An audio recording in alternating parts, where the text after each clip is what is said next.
ఉద్యమకారులకు పెన్షన్ ఆదేశాలు రావడం చారిత్రాత్మకం. న్యాయరంగంలో హైకోర్టులది ప్రత్యేక పాత్ర అని తెలంగాణ హైకోర్టు ఉద్యమకారులకు పెన్షన్ ఆదేశాలు జారీ చేయడం వారి త్యాగానికి ప్రతీక అని జస్టిస్ చంద్రకుమార్ అన్నారు. ఎన్ఎస్టీవీ ఆధ్వర్యంలో నిర్వహించిన ఈ కార్యక్రమానికి ఎన్ఎస్టీవీ ఎగ్జిక్యూటివ్ డైరెక్టర్ ప్రతిభ గౌడ్ స్వాగతోపన్యాసం చేయగా, ప్రొఫెసర్ ననుమాస స్వామి అధ్యక్షతన వహించిన తొలి ఉద్యమకారుల విజయోత్సవ సభకు ముఖ్య అతిథిగా విచ్చేసిన ఆయన ప్రసంగించారు. తెలంగాణ చరిత్రలో సాయుధ పోరాటం నుండి తెలంగాణ సాధన పోరాటం వరకు ఎన్నో పోరాటాలు సాగినా తెలంగాణ పోరాటం కోసం ఉద్యమించిన ఉద్యమకారులకు హైకోర్టు న్యాయమే చేసిందన్నారు. తొలి ఉద్యమంలో పోలీసు కాల్పుల్లో 369 మంది చనిపోవడం, మలి ఉద్యమంలో 12,000 మంది ఆత్మబలిదానాలు చేసుకోవడం జరిగింది. కానీ పోరాడిన ఉద్యమకారులకు ఏమీ మేలు జరగలేదని, రాష్ట్రం ఏర్పడిందనేది వాస్తవమే కానీ సత్యం కాదు. కానీ పెన్షన్ సాధించుకోవడం నిజమైన విజయమన్నాడు పాశం యాదగిరి. హైకోర్టు నుండి ఆదేశాలు పొందిన ఉద్యమకారులకు హైడ్రా సేకరించిన భూములను కేటాయిస్తే ఉద్యమకారుల త్యాగాలకు ప్రతిఫలం లభించినట్లయిందన్నారు మాడభూషి శ్రీధరాచార్యులు. ఆత్మీయ ప్రసంగంలో తెలంగాణ విఠల్ మాట్లాడుతూ, పోరాటానికి ఫలితంగానే సమున్నత న్యాయస్థానం 49 మంది తొలి తెలంగాణ ఉద్యమకారులకు పెన్షన్ ఆదేశాలు అందించడం ఒక చారిత్రక ఘట్టంగా నిలిచిందన్నారు. ఒకే ఒక్కడు ననుమాస స్వామి న్యాయవాదిగా వాదించి ఉద్యమకారులకు పెన్షన్, భూమి, రిజర్వేషన్లు సాధించడం అపూర్వమైన విషయమన్నారు. మరో వ్యక్తి మంద ఐలయ్య మాట్లాడుతూ, కాసు బ్రహ్మానందం రెడ్డి పార్కులో తెలంగాణ అమరుల విగ్రహాలు స్థాపిస్తేనే నిజమైన నివాళి అవుతుందన్నారు. ఈ కార్యక్రమంలో 49 మంది పెన్షన్ పొందిన ఉద్యమకారులకు దుశ్యశాలువాలతో ఎన్ఎస్టీవీ అధినేత ననుమాస సుభాష్ కుమార్ దుశ్యశాలువాతో సత్కరించారు. అందరికీ నమస్కారం. గౌరవనీయులు, న్యాయమూర్తులు, ప్రముఖ తెలంగాణ ఉద్యమకారులు, వాగ్గేయకారులు, మేధావులు, పాత్రికేయ మిత్రులు, అభిమానులు మరియు ఈ విజయోత్సవ సభకు విచ్చేసిన ప్రతి ఒక్కరికి నా హృదయపూర్వక నమస్కారాలు. జై తెలంగాణ, జై జై తెలంగాణ. ఈరోజు ఈ వేదికపై కనిపిస్తున్న ఉద్యమకారుల చిరునవ్వులు చూస్తుంటే ఇది ఒక సాధారణ సభ కాదు, ఒక చారిత్రక విజయోత్సవం. ఎన్నో దశాబ్దాలుగా ఎదురు చూసిన న్యాయ సహకారమైన సందర్భంగా మనమంతా ఒక పండుగ వాతావరణంలో కలుసుకున్నాం. 1969 తొలి తెలంగాణ ఉద్యమంలో ప్రత్యేక తెలంగాణ కోసం పోరాడి జైలు శిక్షలు అనుభవించి తమ జీవితాలను ఉద్యమానికి అంకితం చేసిన అనేక మంది ఉద్యమకారుల త్యాగాలను చరిత్ర ఎన్నటికీ మర్చిపోదు. తెలంగాణ రాష్ట్రం ఏర్పడిన తర్వాత కూడా ఆ ఉద్యమకారుల త్యాగాలకు తగిన గుర్తింపు, గౌరవం, పెన్షన్ వంటి అంశాలు చాలా కాలం పరిష్కారానికి నోచుకోలేదు. ప్రభుత్వాల నిర్లక్ష్యం ఉన్నప్పటికీ ఉద్యమకారులు తమ న్యాయ పోరాటాన్ని మాత్రం ఆపలేదు. ఆ పోరాటానికి ఫలితంగానే సమున్నత న్యాయస్థానం 49 మంది తొలి తెలంగాణ ఉద్యమకారులకు పెన్షన్ ఆదేశాలు అందించడం ఒక చారిత్రక ఘట్టంగా నిలిచింది. ఇది కేవలం 49 మందికి లభించిన పెన్షన్ కాదు, ఇది తొలి ఉద్యమకారుల తరానికి లభించిన గౌరవం. ఇది ఉద్యమ త్యాగాలకు లభించిన గుర్తింపు. ఇది తెలంగాణ చరిత్రకు లభించిన న్యాయబద్ధమైన గౌరవం. వినీలాకాశంలో ఒక్కొక్క తార రాలిపోయినట్టుగా కాల ప్రవాహంలో ఎంతో మంది ఉద్యమకారులు మన మధ్య నుంచి దూరమయ్యారు. కానీ వారి ఆశయాలు, వారి త్యాగాలు, వారి పోరాట స్ఫూర్తి మాత్రం ఈ నేలపై శాశ్వతంగా నిలిచిపోయాయి. ఈరోజు మనం చూస్తున్న ఈ కార్యక్రమం ఆ ఉద్యమ తారల జ్ఞాపకాలను మరోసారి వెలుగులోకి తీసుకువస్తుంది. ఈ చారిత్రక విజయానికి కృషి చేసిన ప్రతి ఒక్కరికి ఈ సందర్భంగా మనస్ఫూర్తిగా అభినందనలు తెలియజేస్తున్నాను. ప్రత్యేకంగా తెలంగాణ తొలి వాగ్గేయకారుడు, అడ్వకేట్, జర్నలిస్టుగా, ఉద్యమకారుడిగా తన జీవితాన్ని తెలంగాణ ఉద్యమ చరిత్రకు అంకితం చేసిన ననుమాస స్వామి గారి కృషి ఈ విజయానికి ఎంతో కీలకమైనది.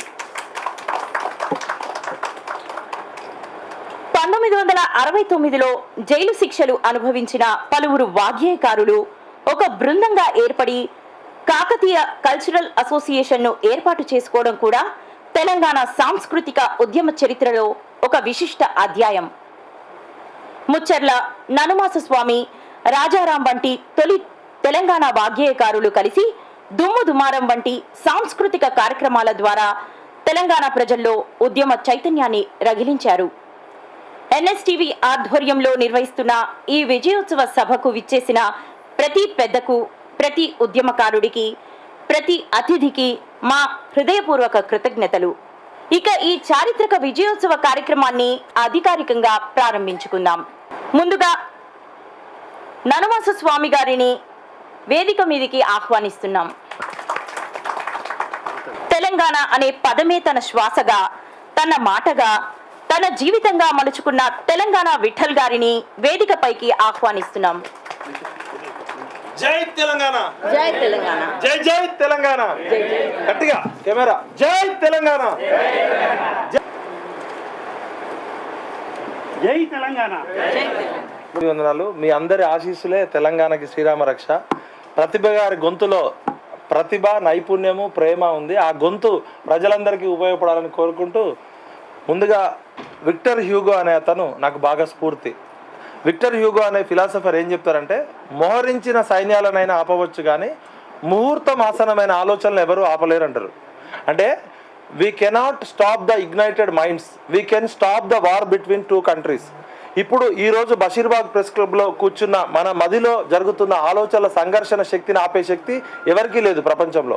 కానీ రెండు దేశాల మధ్య యుద్ధాన్ని కూడా అమెరికా అధ్యక్షుడు ఆపచ్చు, ఐక్యరాజ్య సమితి ఆపచ్చు. 69 ఉద్యమకారులే తెలంగాణ ఉద్యమానికి పునాది రాళ్ళు.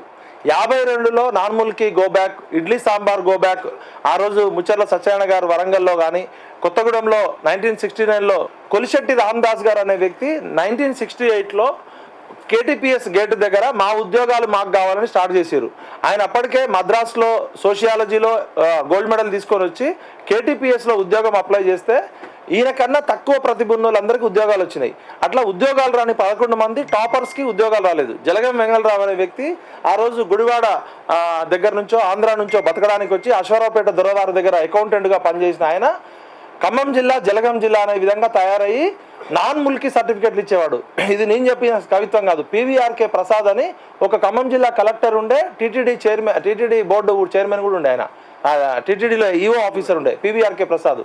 అప్పుడు ఖమ్మం జిల్లా ఏంటంటే ఆంధ్రప్రదేశ్లోనే అత్యధిక సహజ వనరులు, అత్యధిక ఖనిజ వనరులు, అత్యధిక మానవ వనరులు ఉన్న జిల్లా, ఎక్కువ ట్రైబల్స్ ఉన్న జిల్లా. ఎవ్రీ డే వందల కొద్ది నాన్ ముల్కీ సర్టిఫికెట్లు. ముల్కీ అంటే లోకల్, మీ అందరికీ తెలుసు. నాన్ ముల్కీ అంటే నాన్ లోకల్. కృష్ణా జిల్లా, గుంటూరు జిల్లా, ఈస్ట్ గోదావరి, వెస్ట్ గోదావరి వాళ్ళకి ఒక కలెక్టరు దొంగ నాన్ ముల్కీ సర్టిఫికెట్లు ఇచ్చిండు. ఎవరి కోసం? వెంగళరావు గారు చెప్పారు. కానీ వెంగళరావు ఎక్కడవాడు? కృష్ణా జిల్లా వాడు, ఆంధ్రావాడు. అంటే అప్పటి నుంచే 69 నుంచే తెలంగాణ సహజ వనరులను కొల్లగొట్టడం స్టార్ట్ అయింది. ప్రపంచ పోరాటాల చరిత్రలో తెలంగాణలో 69 ఉద్యమం ఎందుకు ప్రత్యేకము, ఎందుకు నేను 69 ఉద్యమం తర్వాత ఎందుకు ఇన్వాల్వ్ అయినా అంటే, నేను ఒకసారి ఢిల్లీలో మహాశ్వేతాదేవి గారిని కలిసిన 2001లో ఢిల్లీలో ఉన్నప్పుడు. మీరు ఎవరో జార్జ్ ఫెర్నాండెస్ గారి ఇంట్లో కలిసిన. జార్జ్ ఫెర్నాండెస్ గారు ఇట్లా మేము పూణేలో TN శేషన్ స్కూల్ నుంచి మేము పోయినాం, రీసెర్చ్ స్కూల్ ఆఫ్ గవర్నెన్స్ నుంచి. ఆయన ఇంటికి పోతే అక్కడ మహాశ్వేతాదేవి గారు ఉన్నారు. వీళ్ళంతా తెలంగాణ పిల్లలని పరిచయం చేసిండు. తెలంగాణ అనే పదం ఒక మహామంత్రం నాకు. తెలంగాణ అంటే పోరాటాలకి ప్రతిరూపం. 52 ఉద్యమం కావచ్చు, 56 ఉద్యమం కావచ్చు, 48 వీర తెలంగాణ సాయుధ పోరాటం కావచ్చు, 69లో విద్యార్థులు చేసిన పోరాటమే మా పోరాటాలకి స్ఫూర్తి అని జార్జ్ ఫెర్నాండెస్ గారు, మహాశ్వేతాదేవి గారు దయచేసి ఒక మహామంత్రాన్ని లాంటి తెలంగాణని ఎలాంటి నాయకులు మీరు ఢిల్లీకి పంపిస్తున్నారు, ఎలాంటి రాజకీయ నాయకుల్ని మీరు పంపిస్తున్నారు, దయచేసి ఆలోచించుకోండి. మీ ప్రజలు, మీ పోరాట యోధులేమో ప్రాణాలను సైతం తృణపాయంగా ఇస్తుంటే మీ నాయకులు ఇక్కడ బ్రోకర్లు, లోఫర్లు, జోకర్లు వస్తున్నారని ఆమె కళ్ళెమ్మటి నీళ్లు పెట్టుకొని చెప్పింది. 69లో KTPS గేటు ముందు మా ఉద్యోగాలు మాకు కావాలని 11 మంది తెలంగాణ పిల్లలు స్టార్ట్ చేసిన ఉద్యమంలో చేకూరు కాశయ్య వర్సెస్ జలగం వెంగళరావు పోరాటంలో ఖమ్మంలో రవీంద్రనాథ్ అనే విద్యార్థిని కూర్చోబెట్టి అప్పటి నుంచి మొదలైంది. మా ఉద్యోగాలు మాకు కావాలని మొదలైన ఉద్యమంలో రాజకీయ నాయకులకు ఉద్యోగాలు వచ్చినాయి, పదవులు వచ్చినాయి. చెన్నారెడ్డి నుంచి కేసీఆర్ వరకు అందరికి వచ్చినాయి. కానీ ఏ తెలంగాణ కోసం అయితే 69లో పిల్లలు చనిపోయారో ఇంతవరకు వాళ్ళని గుర్తించుకోకపోవడము, గౌరవించుకోకపోవడం అనేది తెలంగాణ సమాజము, భారతదేశ సమాజము సిగ్గుతో తలదించుకోవాలి. ఉద్యమాభివందనాలు. అధ్యక్షులు ప్రొఫెసర్ ననమాస స్వామి గారు, సోదరులారా, సోదరిమల్లారా, వాస్తవంగా ఉద్యమకారులకు సమాజంలో ఒక విశిష్టమైనటువంటి ఒక పాత్ర ఉంటుందన్నమాట. అంటే ఎవరైతే ఏ స్వార్థం లేకుండా తమకేదో వస్తుందనేటువంటి ఆలోచన లేకుండా ఆ రోజుల్లో ఫస్ట్ మీరు స్టార్ట్ చేసినప్పుడు ఎందుకోసం ఒక అన్యాయానికి వ్యతిరేకంగా, అక్రమాలకు వ్యతిరేకంగా, తెలంగాణకు అన్యాయం జరుగుతుంది, తెలంగాణ బిడ్డలకు ఉద్యోగం రావడం లేదు, తెలంగాణ నీళ్లు వేరే వైపు మరలిపోతున్నాయి, తెలంగాణకు బాగా అన్యాయం జరుగుతుంది, మళ్ళీ మనకు న్యాయం జరగాల అంటే ఏం చేయాలా అంటే రకరకాల కమిటీలు వేశారు, ఎన్నో చేశారు, ముఖ్యమంత్రులు మారారు, తెలంగాణ వాళ్ళు కూడా ముఖ్యమంత్రులు అయ్యారు, ఆంధ్ర వాళ్ళు ముఖ్యమంత్రులు అయ్యారు. కానీ ఎవరైనా కూడా తెలంగాణకు జరిగేటటువంటి అన్యాయం మట్టు కొనసాగుతూ వచ్చింది. దీనికి పరిష్కారం ప్రత్యేక తెలంగాణ వస్తేనే కానీ వేరే మార్గం లేదన్నటువంటి ఉద్దేశం చేత మొదటి నుంచి ఉద్యమం ప్రారంభమైంది. కష్టం ఒకరిది, ఫలితం ఒకరిది. మొదటి నుంచి మన రాష్ట్రంలో జరుగుతున్న పరిస్థితి. ఉద్యమాలు చేసింది ఎవరు, లాఠీ దెబ్బలు తిన్నది ఎవరు, కాల్పులలో చనిపోయింది ఎవరు, యువకులు ఆవేశానికి వచ్చి ఆత్మహత్య చేసుకున్నది ఎవరు. ఇక మా కొంతమంది నాయకులు ఉంటారు దాని లోపల, మేము కూడా చచ్చిపోతాం, పెట్రోల్ డబ్బా తీసుకురండి, దానిలో అగ్గిపెట్టు లేదట, పెట్రోల్ డబ్బా వస్తుంది అగ్గిపెట్టు ఉంటుంది, ఎవరి దగ్గర లేదట అగ్గిపెట్టు. ఇటువంటి దొంగ దొంగ దొంగ నాయకులు అయితే ఉందో ఇవాళ ప్రజల్ని మోసం చేసి వాళ్ళు ఇవాళ వచ్చి మేము తెలంగాణ నాయకులం అని చెప్పుకుంటూ ఉంటే, ఉద్యమాలు చేసినామని చెప్పుకుంటుంటే ఈ నిజమైన ఉద్యమకారులు ఏమైపోవాల పరిస్థితి. సభకు నమస్కారం. ఈరోజు మనం సాధించిన విజయానికి ఇది ఉత్సాహ సభ మాత్రమే. ఎవరో రాజకీయవేత్త కానీ ఎవరో కానీ కాదు. ఎందుకంటే నేను సాహిత్యంలో ఉన్నాను, ఆచార్యులు గారు కూడా సాహిత్యంలో ఉన్నారు.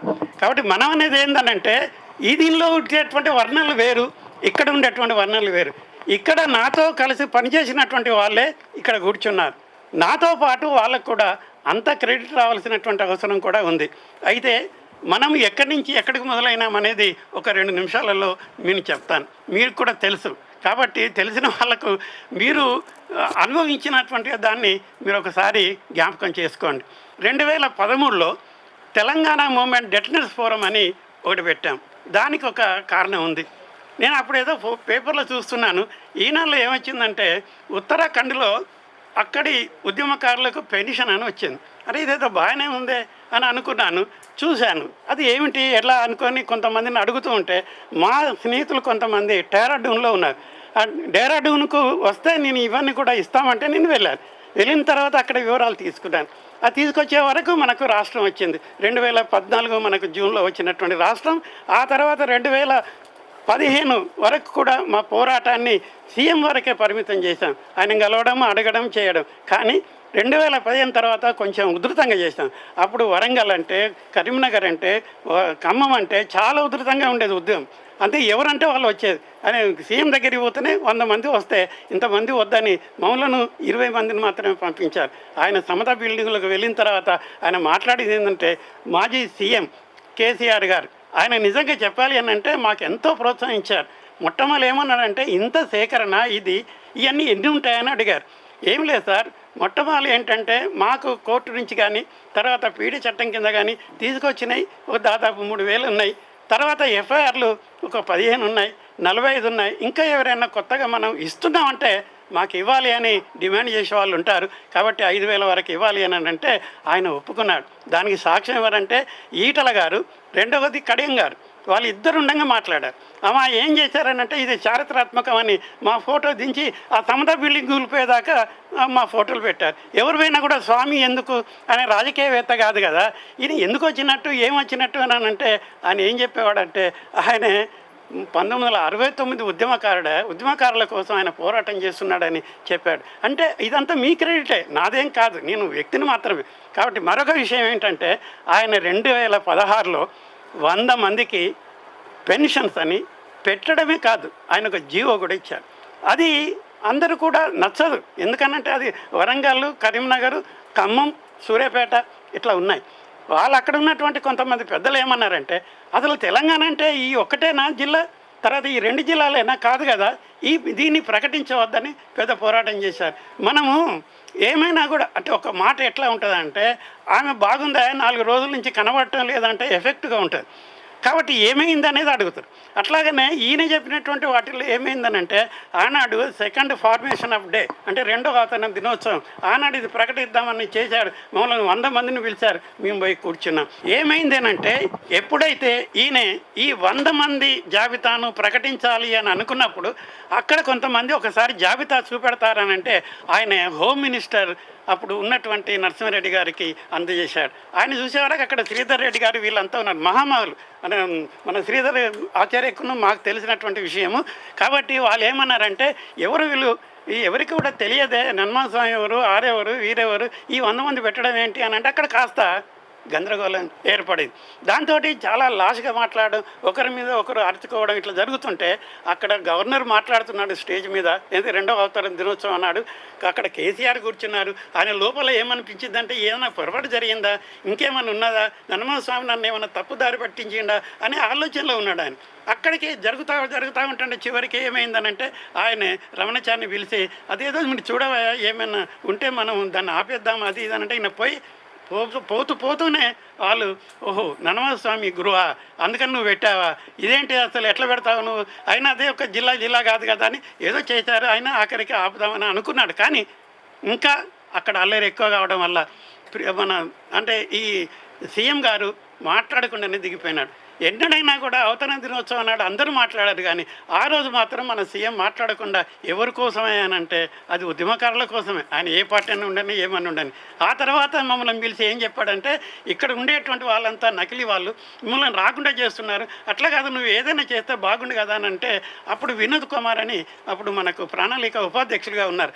ఆయన ఏమన్నాడు, స్వామి నువ్వు లాయర్ కదా, నువ్వు కోర్టుకు పోతే బాగుంటుంది కదా అంటే మా అందరినీ ఒకసారి మీటింగ్ పెట్టి పెద్ద సభ వరంగల్లో పెట్టేసి ఆ మొగలయ్య హాల్లో పెట్టి అందరితోటి చెప్పాము ఏంది మన కర్తవ్యం, ఏం చేయాలి అంటే వాళ్ళు ఒకటే అన్నారండి, పోరాటం ఆపేది లేదు అని అంటే మరి కోర్టుకు పోవాల్సినటువంటి అవసరం ఉంటుంది, దానికి ఖర్చులు అవి అయితే మరి మన అందరూ పేదవాళ్ళు కదా ఎట్లా అంటే అందరూ కలిసి మీ వెనకాలని అన్నారు. అప్పుడు 2018లో మొట్టమొదటి రిట్ పిటిషన్ నేను హైకోర్టులో వేశాను. హైకోర్టుకు 82 మందికి ఆర్డర్స్ వచ్చినాయి.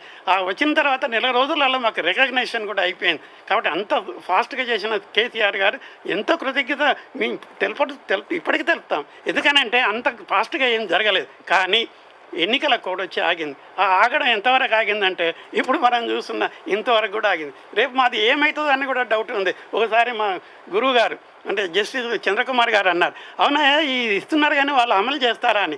ఈ దీంట్లో అలా రాయలేదు. వాళ్ళు ఏం చెప్పారు దీంట్లో, ఇది కోర్టుకు వచ్చేది కాదు, మళ్ళీ ఏం చేసేది కాదు, వాళ్ళు వేరే కోర్టులో పోరాడేది కూడా ఏం లేదు, this is the last judgement అని అట్లా ఇచ్చారు. అంటే దానివల్ల ఏమవుతుంది, ఇక మీకు కాస్ట్ అని చెప్పడం ఇదంతా జరుగుతుంది. కాబట్టి మనం అనేది ఏంటంటే ఇంతవరకు వచ్చాము. ఇప్పుడు ఈ 49 మందికి ఒక కోర్టులో వచ్చాయి, మా 3 కోర్టులో ఉన్నాయి, 9వ కోర్టులో ఉన్న 5వ కోర్టులో ఉన్న తర్వాత 15వ కోర్టులో ఉన్నాయి. ఇంకా 160 మందికి రావాల్సింది, అది కూడా 2 వారాలు 3 వారాలలో వస్తాయి. అప్పుడు మనతోటి కూడా వాళ్ళు సంతోషపడతారు, వాళ్ళ సభలకు కూడా మీరు రావాల్సి ఉంటుంది. కానీ నేను అనేది ఏంటంటే ఇవాళ తొందర ఉంది కాబట్టి జస్టిస్ చంద్రకుమార్ గారు పోతున్నారు, షార్ట్గా చెప్పాను. మనం మళ్ళీ మాట్లాడుకుంటే వేరే మాట్లాడతాం. కానీ ఇప్పుడు మాత్రం మన చరిత్రకు సంబంధించింది ఇది ఏమిటి అని అంటే అందరూ తెలంగాణ కోసం పోరాడారు, అందరూ తెలంగాణను రావాలని అనుకున్నారు. తెలంగాణ వచ్చింది, దోచుకునేవాడు దాచుకున్నాడు, అందరూ నాశనం చేశారు. కానీ ఏది లేని వాళ్ళే ఉద్యమకారులు. ఆ ఉద్యమకారులు అనేటువంటి వాళ్ళకి ఏదైనా చేయాలనేటువంటి తపనతో హైకోర్టులో మొట్టమొదటి రిట్ పిటిషన్లు వేసాం. అది వచ్చినాక అమలు చేయకపోతే దాని మీద కంటెంప్ట్ కేసు కూడా వేశాం. ఈ కంటెంప్ట్ కేసులోనే 278 మంది ఉన్నారు, ఇప్పుడు 49 మందికి వచ్చినాయి. మిగతా వాళ్ళకు కూడా 2 వారాల్లో వస్తుంది. కాబట్టి మనకు కూడా రేపు శుభదాయకం ఉంటుంది. కానీ మనం చేసినటువంటి పోరాటానికి ఫలితం ఏమిటంటే తెలంగాణ మనకు ఈ రాష్ట్రంగా వచ్చిందంటే మనకున్నటువంటి ఉద్యమకారులకు పెన్షన్ రావడం అనేది చాలా గొప్పతనంగా అంటున్నాం. నేను ఒకసారి తెలంగాణ గురించి చెప్పాను, వియత్నాం కంటే గొప్ప పోరాటం తెలంగాణది అని. మీరు చూడండి, తెలంగాణలో వచ్చినటువంటి పోరాటం 70 ఏళ్ళు అసలు నిజంగా చెప్పాలంటే. కానీ మనకు సంబంధించినంతవరకు రికార్డ్ ఏంటంటే 58 ఏళ్ళు.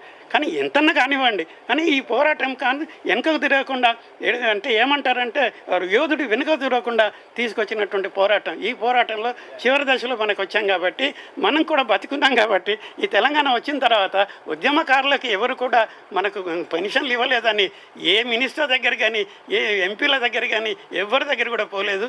మేము కోర్టుకు పోయినా తెచ్చుకున్నాం, అది మా క్రెడిట్ అని చెప్తూ ముగిస్తున్నాను. నమస్కారం. సభాధ్యక్షులు నరమాస్వామి గారి సంగతి మీకు చెప్పనక్కర్లేదు. నరమాస్వామి గారి గురించి చెప్పాలంటే ఏనుగు బొమ్మ వేసిన దాని కింద ఏనుగని రాయాలనా? అందరూ తెలుస్తుంది కదా. అట్లా మీ అందరూ తెలిసిందే. ఆయన హైదరాబాద్కి వస్తే అదే దానం నాగేందర్, పిల్లలు పొట్టు కొట్టిన కదా తెలంగాణ అంటే దానం నాగేందర్, అతనే కదా మంత్రి. అయితే ఇప్పుడు మనం చేయాల్సింది ఏంటంటే, మనం ఆశ పెట్టుకోవద్దు. ఉద్యమకారులేమో మేము పోయి చెప్పకపోయి మేమే తెలంగాణ తెచ్చినామని.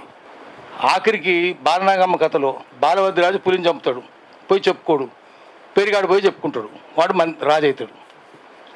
కోదండరాముడు ఎప్పుడు వచ్చిండు? కేసీఆర్ వచ్చినాక వచ్చిండు. ముందున్నాడు ఆయన? లేడు. అందుకని వాళ్ళని నమ్ముకుంటే ఏం కాదు, పులిని మేకలు నమ్ముకున్నట్టే ఉంటుంది. మళ్ళీ మనం పోరాటం చేయాల్సిందే. పెన్షన్ రాదు, టెన్షన్ ఉంటుంది. మనకు వచ్చేది టెన్షనే, పెన్షన్ కాదు. మనము ఒక చిన్న పెన్షన్కి సంబంధించి ఒక చిన్న కథ చెప్తా, చిన్నది. రామరావణ యుద్ధం జరిగింది, రాముడు గెలిచిండు, పట్టాభిషేకం అయింది. పెద్ద పోరాటం చేసిన హనుమంతుడు అనుకుండంట, నాకు అయోధ్యలో ఏం పని, ఆయన వాడరం కదా, నేను అడవికి వెళ్ళిపోతా, ఎందుకు అక్కడ రామనామం జపం చేసుకుంటుంటా. వెళ్ళిపోయింది ఆయన. ఈ అయోధ్య లేడు. ఏడాది అయింది, 2 ఏళ్ళు అయింది, 5 ఏళ్ళు అయింది, 10 ఏళ్ళు అయింది, రామ్ అనుకుంటున్నాడు. 40 ఏళ్ళు అయింది, ముస్సలాయన అయిపోయిండు. చెట్టు ఎక్కలేకపోతుండు, పండుగ వేసుకోలేకపోతుండు, ఉపాసం ఉంటుండు. ఎవరో చెప్పినట్టు ఇట్లా ఉపాసం ఉంటుందంటే, ఒక పని చేయను, అయోధ్యకు పో. ఎందుకు? రాముడు పెన్షన్ ఇస్తుండే పోరాట యోధులకు, పెన్షన్ తెచ్చుకోను, బాగానే ఉంటుంది. పోయిండు. పోతే గేట్ దగ్గర ఆపినట. ఎవరాను? నేను హనుమంతుని. హనుమంతుడు అంటే ఎవడు? అరే నేను యుద్ధమా? ఈ ముసలోడు యుద్ధం చేసినాడు చూడు, తెల్లంటికలు వీడైంది. లేదు నేను కొండను తెచ్చినా. కొండ తెచ్చినా? ఇంత కథలు చెప్తున్నాడు చూడు. ఆఖరికి అడిగినట, ఎందుకు పోతావు నువ్వు? పెన్షన్ అడుక్కున్నావు. పెన్షనా అంటే పైసలు వస్తాయి కదా నీకు? వస్తాయి, మరి మాకేమిస్తావు అని నోరెళ్ళు పెట్టినట్టు. రామరాజ్యం అంటే ఇట్లా అవినీతి ఉంటుందా అని. లేదా పైసలు ఇస్తట్టున్నా లోపల పంపిస్తాం. పైసలు నా దగ్గర ఏముందా? బొచ్చు అన్నట్టు. బొచ్చు పెద్దగా ఉన్నాడుగా, ఇంత బొచ్చు ఉంది. అరే పీకండ్రా, ఇది అమెరికాలో విగ్గు పెడితే చాలా గిరాకీ వస్తుంది, పీకండ్రా అన్న. పీకుతాపోయినా ఏడుస్తున్నాడు, రక్తం కారుతుంది, కుట్టబడేది. ఇప్పుడు బాగుంటుంది, పంపించాడు లోపలికి అన్నట్టు. హనుమంతుడు అంతా చూసుకొని రక్తం కారుతుంటే కోపం వచ్చిందట. ఇంత అవినీతి ఉంటుందా అని నేను చెప్తా రామునికి మీ సంగతి అన్నట. అంటే గట్టిగా పట్టుకున్నారట. పట్టుకొని 10 మంది పట్టుకొని జైలు పెట్టినట. వీడెవడో కోతిగాడు వచ్చి నేను హనుమంతుడు అని చెప్పుకుంటున్నాను, ఇంపర్సనేషన్ కేసు పెట్టినారు. హనుమంతుడు జైలు ఉన్నాడు, రావణ దగ్గర ఉన్న అందరూ మంత్రులైనరు. ఇప్పుడు అంతా అదే నడుస్తున్నది. ఇప్పుడు ఒకటే. అందుకని మనకు పెన్షన్లు రావు. దొంగల రాజ్యమే ఉన్నది తెలంగాణలో. ఇంకా గజ దొంగల రాజ్యం ఉంది. అక్కడ దొంగల రాజ్యం ఉంటే ఇక్కడ గజ దొంగల రాజ్యం ఉంది. అందుకని వాళ్ళని ఎవరు నమ్ముకోవద్దు. మళ్ళీ ప్రజలను చైతన్యవంతం చేయాలి, మళ్ళీ పోరాటం చేయాలి. తెలంగాణ రాలేదు. నమస్కారం. మా మిత్రుడు స్వామి గారు ఆయన ప్రొఫెసరు, లాయర్ అనకూడదు, న్యాయవాది అనాలి. ఆ పెన్షన్ గురించి మనం పోరాడుతుంటే, ప్రతిదానికి పోరాడే పరిస్థితి ఉంటే మీరు ఎప్పుడు ఇస్తారు పెన్షన్లు అనే ప్రశ్న మీ ఎదురుగా ఉంటుంది. 69 ఉద్యమంలో స్వయంగా పాల్గొని ఆ ఉద్యమాన్ని ముందుకు తీసుకుపోయి ఆ ఉద్యమంలో పాల్గొన్న వాళ్ళందరికీ భవిష్యత్తులో ఏం చేయాలనే దిశ నిర్దేశించిన నన్నమస్తు స్వామి గారు ప్రొఫెసర్. వారి యొక్క కృషి వలనే 1969లో మనం అందరం ఆ రోజు కాసు బ్రహ్మానందరెడ్డి ప్రభుత్వానికి ఖిలాఫుగా విద్యార్థి ఉద్యమమే ముందుగా స్టార్ట్ అయింది. విద్యార్థులు అందరూ రోడ్డు మీదకి వచ్చి మేము కాక చదువుకుంటే మా ఉద్యోగాలు పోతాయి. అప్పుడే ములికి ఉద్యమం వచ్చింది 1956లో. మేము చిన్నప్పుడు 5-6 ఏళ్ళు ఉంటాం. ఆ ఉద్యమం వచ్చినప్పుడు ఆంధ్ర గో బ్యాగ్ అనేది అప్పుడే వచ్చింది. దాని తర్వాత 69లో ఎవరు చేస్తే బాగుంటుందనే ఉద్దేశం వచ్చినప్పుడు విద్యార్థులే బాగా పాల్గొన్నారు. ఎక్కడ చూసినా కూడా. మేము 1969లో ఆత్మకూరు హై స్కూల్ నుంచి మేము ఒక పోస్ట్ ఆఫీస్ మీద 15 మంది చొప్పున ధర్నా చేసి ఆ రోజు జైలుకు పోయినాం.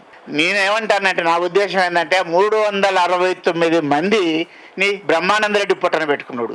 బ్రహ్మానందరెడ్డి పొట్టన పెట్టుకున్నాడు కాబట్టి ఆ 369 మంది చంపిన వాళ్ళందరినీ లిస్టు తీసి ఈ 369 మంది యొక్క పేర్లను ఇలా బంజారా హిల్స్లో బ్రహ్మానందరెడ్డి పార్క్ పెట్టిండ్రు. ఆ పార్క్ వాని పేరు తీసేసి ఈ 369 మందిని కూడా దాని చుట్టూరుగా వాళ్ళ యొక్క అది పెట్టాలని, వాళ్ళ స్తూపాలు పెట్టాలని నా యొక్క విజ్ఞప్తి.